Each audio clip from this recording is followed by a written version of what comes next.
Otep à tous, bien-aimés frères et sœurs. Je veux revenir encore sur un aspect spirituel qui est très important. Cette fois-ci, nous allons parler de la RDC, où nous avons un président. Le président Félix Tshisekedi Tshilombo, qui parcourt le monde entier pour demander ce dont il n'a pas besoin. Vous voyez, il faut demander ce qui ne lui sert à rien. Mais plus il le fait, il est en train d'attirer la malédiction sur lui et sur toute la nation. Que fait Tshisekedi?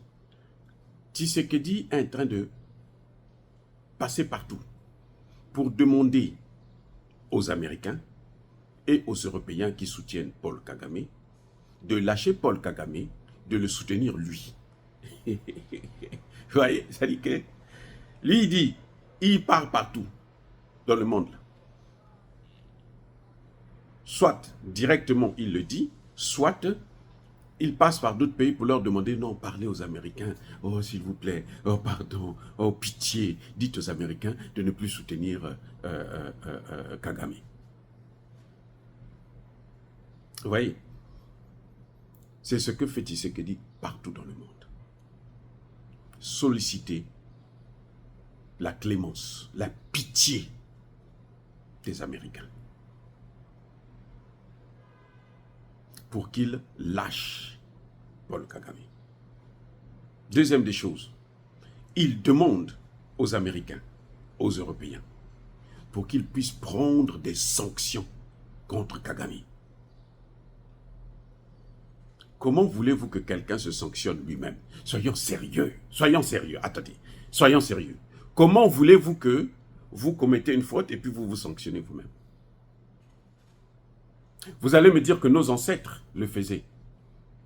Nos ancêtres, là, quand ils savaient que, quand ils se rendaient compte qu'ils se sont alors sauvagement trompés et qu'ils sont humiliés, ben, ils se suicidaient.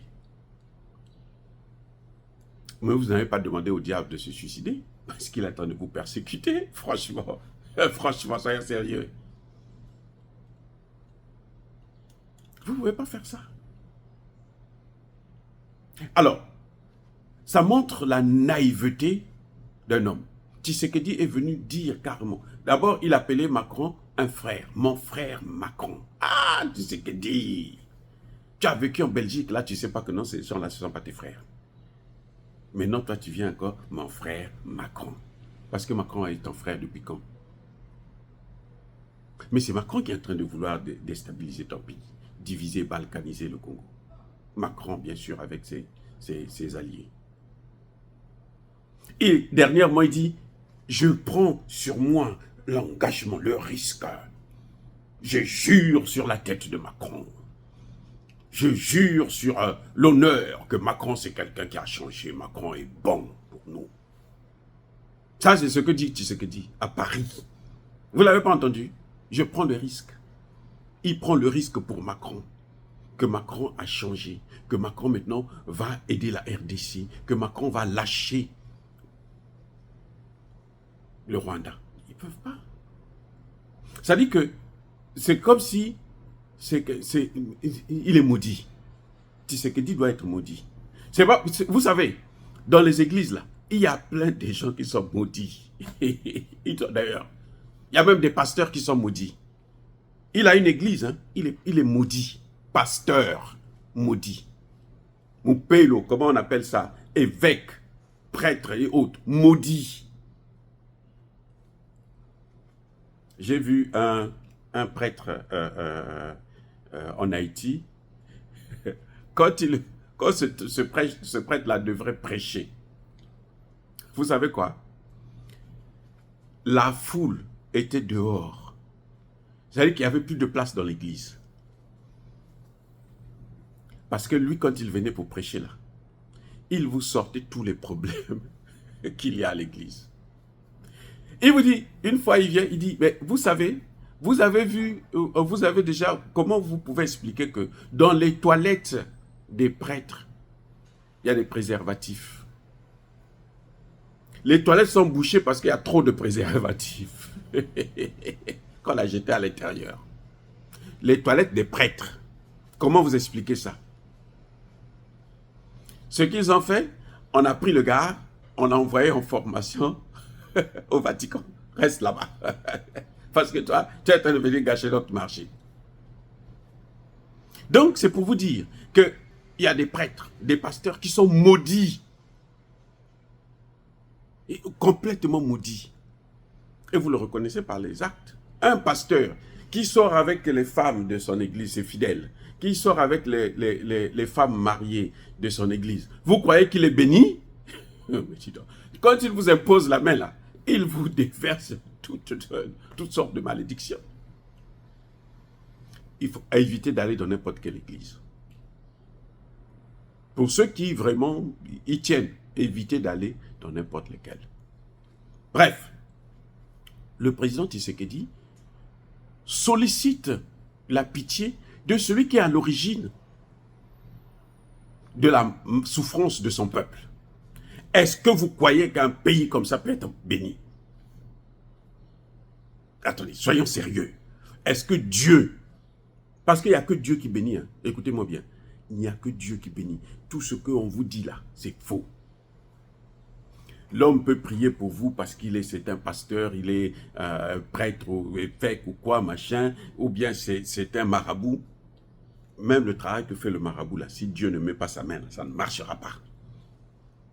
Dieu doit mettre sa main pour que ça marche. Mais Dieu met sa main dans certaines conditions. Il y a des préalables. Si vous ne remplissez pas les conditions, Dieu ne mettra pas sa main. Vous comprenez, non? Pour la RDC, là, si Tshisekedi n'avait pas une alternative, ça pouvait se comprendre. Ah bon, il va s'agenouiller devant eux. Mais Tshisekedi a une alternative. Si ses conseillers ne le lui disent pas, nous parlons. Je ne suis pas le seul à expliquer la situation, l'origine de la crise congolaise. Quels sont les problèmes du Congo? Nous avons un peuple congolais qui vous dit exactement, Monsieur le Président, voici ce que nous voulons. Si on se trompe, nous assumons notre responsabilité. Nous t'avons voté pour que toi tu puisses faire ce que nous voulons. Nous voulons ceci. Va voir les Russes. C'est notre alternative, c'est notre chance. Tshisekedi fait tout pour contourner. Il va à côté, il va à droite, il contourne, il va prendre les Arabes, il va prendre les Qataris, il va prendre les Saoudiens, il va voir les Turcs, il va voir ceci, il va voir cela. Mais on lui dit, nous on veut la Russie, point. Il ne le fait pas. Comment voulez-vous que Dieu lâche la bénédiction? Comment? Comment voulez-vous que Dieu puisse régler? Mais ça dit que ce que vous voyez à l'Est là, c'est rien du tout pour Dieu. Non. Le Dieu auquel nous croyons là, que moi je crois, mon Dieu là, l'Est là, même en une journée, en une heure, il règle tout le problème. En une heure, en quelques minutes, je crois à ça. Mais, pour que Dieu puisse le faire, il faut remplir les conditions d'adhésion. Quand vous faites une demande, vous faites un formulaire, vous faites une demande, mais il faut être éligible. Si vous n'êtes pas éligible, votre demande ne va pas aboutir. Et pour un État, pour être éligible, c'est quoi? Un État est éligible lorsqu'il fait la volonté de son peuple. Voilà là d'où vient l'éligibilité d'un État. Vous voyez, les dettes des pays africains sont endettés jusqu'à la gorge. Tous les pays africains, surtout les pays francophones, là, ceux qui utilisent CFA, c'est même pas la peine, c'est la pourriture. Tous les pays africains, je dis bien tous, ils sont super endettés. Mais Dieu peut effacer ses dettes. Et moi, je ne parle pas là de procédure de PP, je ne sais pas moi, pays pauvres, très endettés.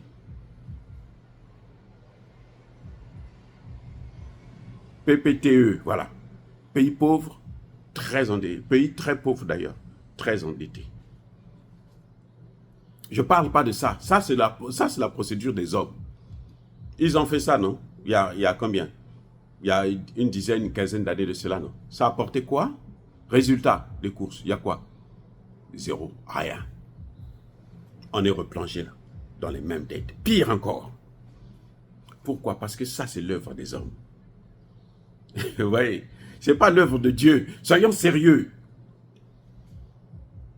Ce n'est pas l'œuvre de Dieu. Ça, c'est l'œuvre des hommes. Le Dieu des Kémites, là, quand il règle, c'est définitif. Mais il faut réunir les conditions. Donc, on peut régler le problème de la dette, on peut régler le problème de sécurité à l'Est.